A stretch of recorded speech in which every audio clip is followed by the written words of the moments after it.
This is TWiT. You have a unique brown liquor pick this week. Yes. Well, I laughed out loud when I saw this. But. Yeah. Okay, so we got to set the stage here. And the stage, of course, is that the last half of July is sort of the big birthday weeks for a bunch of my friends, including myself and my wife. And so we hosted a party over this weekend. Happy birthday. For a number of friends that, thank you. And so this was a gift, right? This is one of the whiskeys that I got given, right, which is the Tequila Cask finished version of Writer's Tears. So the least I could do was write about it and figure it out. Because we've already talked about Writer's Tears. In fact, we talked about Writer's Tears in January and on show 864, a show we called Word Doesn't Respect Me. Why Writer's Tears? Where does the phrase come from? Well, this is this idea that all of these Irish writers, the James Joyces and the Yeats and the Oscar Wildes and so forth, were heavy duty drinkers to the point where while they were blocked, their tears were alcoholic, right? Their tears were literally whiskey flavored. Yeah, that's the phrase, Writer's Tears. This is the original Writer's Tears is what they call a vatted whiskey. So the company behind it is a company called Walsh Distilling, and they don't actually make their own whiskey, right? They are what they call a non-distilling producer. They're a brand operator. But they chose to make an interesting whiskey in Writer's Tears in that it may be a combined whiskey, it's only barley. So there's no neutral spirit in it whatsoever. They use a couple of different distillation processes, which is basically built on what stills could they get access to.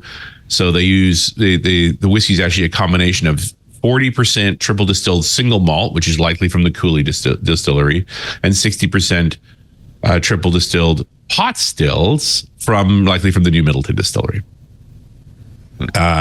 They finish it in American bourbon because that's an inexpensive casking. They don't put an age appellation on it, so it's almost certainly 3 years because that's the minimum amount of time to still call it Irish whiskey. And if you're going to go longer than that, you might tell somebody, so you don't. And in the end, I think the conclusion I came into in January was, listen, Writer's Tears is very tasty, but for its money, you can get a cheaper whiskey. You can get a better whiskey. Like it's mostly you're paying for the marketing of it. Now, and that's fine. The Walshes started out only in 99. They're a newcomer, relatively speaking. Well, they've been in 20 something years now. Writer's Tears they didn't produce until 2009, and they were originally in a partnership with a company called with an Italian company called Ilva Sarano. Those are the guys who make Death Sarano and Tia Maria and a bunch of other things. And they were trying to build a distillery in Ireland, which they got something up and running in 2016, although they've renamed it a couple of times, and it doesn't make any of the Walsh whiskeys. They make something else called the Busker. And it seems like when that relationship broke down in 2019, that distillery, I think, went with Ilva Sarano. So that's sort of lost. But in 2021, when I wrapped up the conversation in January, I hadn't really gone on to other acquirers because it didn't seem to make any difference, just that they had plans to do some other contracting and variations and so forth. But in November of 21, they were actually acquired by a group called the Amber Beverage Group. Undisclosed sum, which is a normal practice. Amber Beverage Group is one of the largest alcoholic producers in the Baltics of all things. So they actually started out of Latvia. There's a core company that's from like 1900. And at this point, they own over 100 brands. They're very much this massive multinational, like in 180 countries kind of thing. And they routinely buy up liquor distillers and liquor producers. They often keep their principals behind as managing directors. And so that's what they required in 2021. And Bernard Walsh of Walsh Whiskey is on as a managing director for that. And so they also own, like, I just looked at the last 5, and it was like a couple of distribution houses, but then also like Fabrica de Tequilas Finos, which is a huge producer of tequila, a dozen different brands out of Tequila, Mexico. They've got Mountain Spirits out of Austria, which did a bunch of different kinds of snaps and so forth. Like it's a big operation. And so they have a lot of different products that they work in, and they are spending money on Walsh. So they did commit this year to building a new distillery in Ireland for Walsh to the tune of like 35 million euro. So that'll be a serious distillery. And that's how we come to this. because Walsh has nothing to do with tequila, but Amber Beverage Group, ABG, does. So the way they describe it is writer's tier. So they're doing the same thing with bourbon casking. They probably spends a year or two in the bourbon cask, and then they finish it in anejo tequila casks for less than a year. It's almost certainly the Ka tequila. Wow. Yeah. Well, it's a great question, isn't it? We're going to get to the drinking part soon, but okay. One of the reasons it's Ka, it's definitely owned by ABG, and this is the graphics they use all the time. Yeah, the Day of the Dead skull, sugar skull, yeah. They're doing the Day of the Dead thing, but they call it a Cinco de Mayo whiskey, so it's like, do you understand the colonies? That's not right. Well, they got the history right. Yeah. And understand that since the act was Writer's Tears was already going down a bunch of specialty versions, and when ABG got involved, it's even more. Like at the current count, there's like 8 or 9. There's Redhead, Copper Pot, Double Oak, Cask Strength, Mizadura Cask, Single Pot Still, Marsala Cask. There's even an Inniskillen ice wine cask. Inniskillen's in Ontario, but okay. And then there's this one.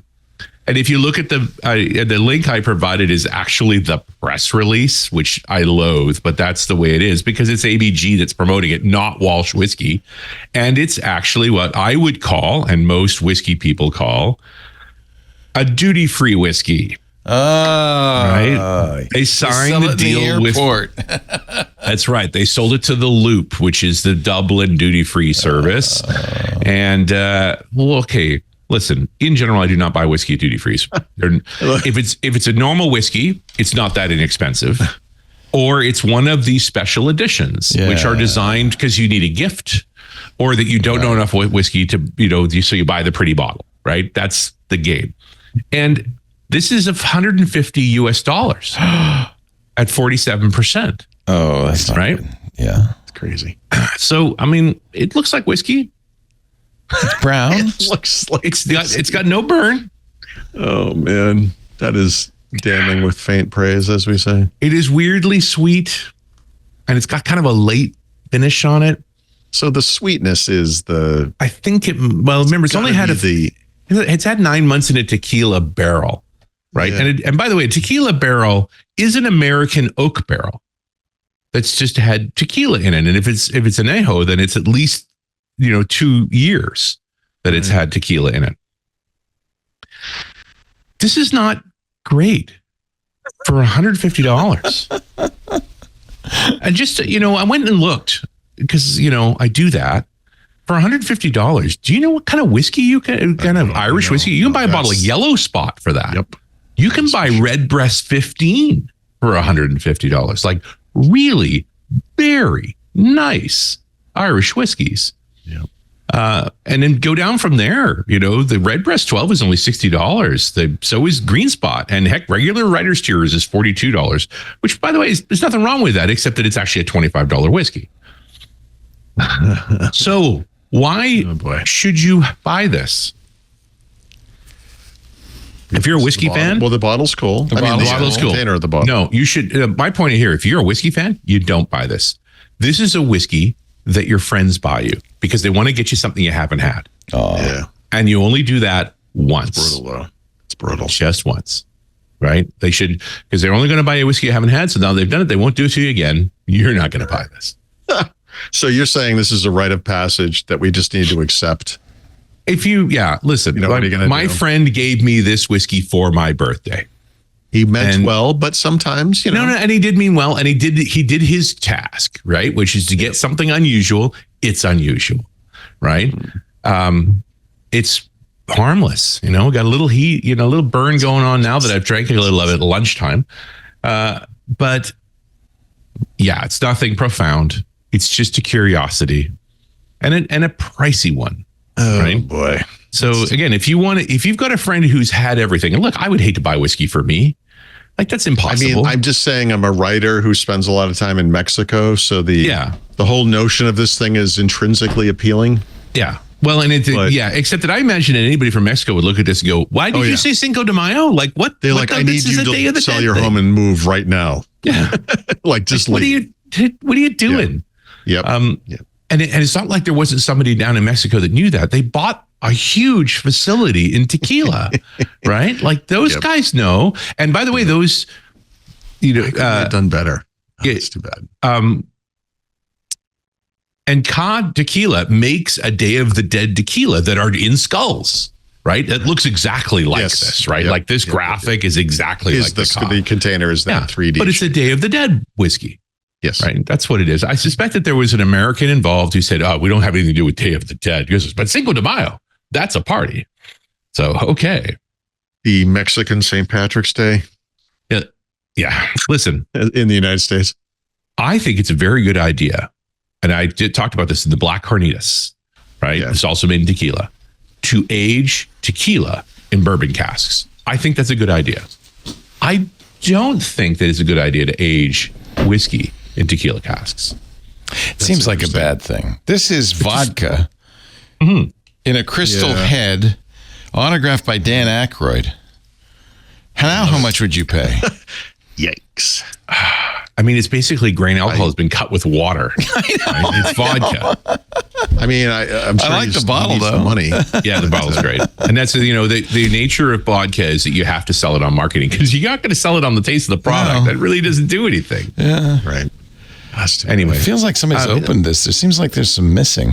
It might be water all the way down. Probably, that's what I used Dan to Aykroyd drank some of it before it went out. Anyway. His autograph got a little bit smudged. He signed it for me, but his autograph got just a little bit smudged. Anyway, I'm glad I've had this because it reinforces things I already thought. Like in general, I think that duty-free whiskeys are a mistake. And I think that these combined caskings are very challenging to do. And when I look at what ABG has been doing with all of the variations, this is not a company who's carefully crafting a bunch of different whiskeys and getting the most from it. This is a company that's just trying to find something that'll sell. And so they make as many things as they can lay their hands on based on what they already have access to. It's the Netflix of whiskeys. Yeah, it's like, listen, we couldn't use this barrel for tequila anymore, so why don't you soak some of your whiskey in it, right? Like that's the sense I get from this. Yeah. Oh. No, yeah, I mean, it's a cool looking thing. It is a very cool looking thing. Really like neat. It's very pretty. I hope they paid that designer well. They did a good job. It should be a Day of the Dead whiskey. That would at least be 100%. Legit. Yeah. But and I'm not unhappy to have tasted it. I'm also glad to occasionally talk here about whiskeys that are a mistake too. Right? It's not the only time we've done this so far. Most of the time, I can't just say every time this is great. You should try it because I do say that a lot. Yeah. And this is one of the ones where I'm like, nope. Well, and the good news is you're probably not going to find it. They've only done one run of this, and I think it didn't sell well. So I think this will be gone soon. This is also, I have to say, a very instructive lesson about not buying whiskey at airport duty-free shops. So I will make sure not to. I mean, in general, no. I think that makes sense. But the thing is, like, the big thing here is because what the duty-frees eventually figured out that people had the internet. And so they'd look at the price of a regular available, like the Macallan 12, and they go, "This is no cheaper than at home." Right. Arguably, it's more expensive. They get to carry it back.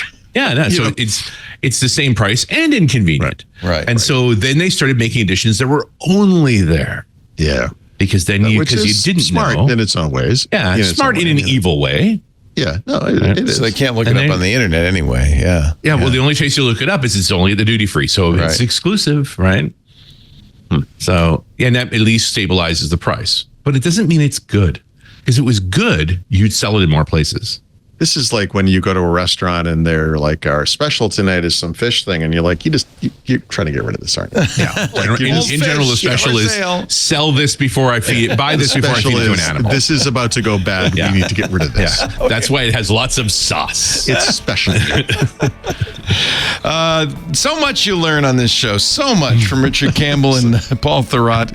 We're glad you were here for Windows Weekly. We'll be back again next Wednesday.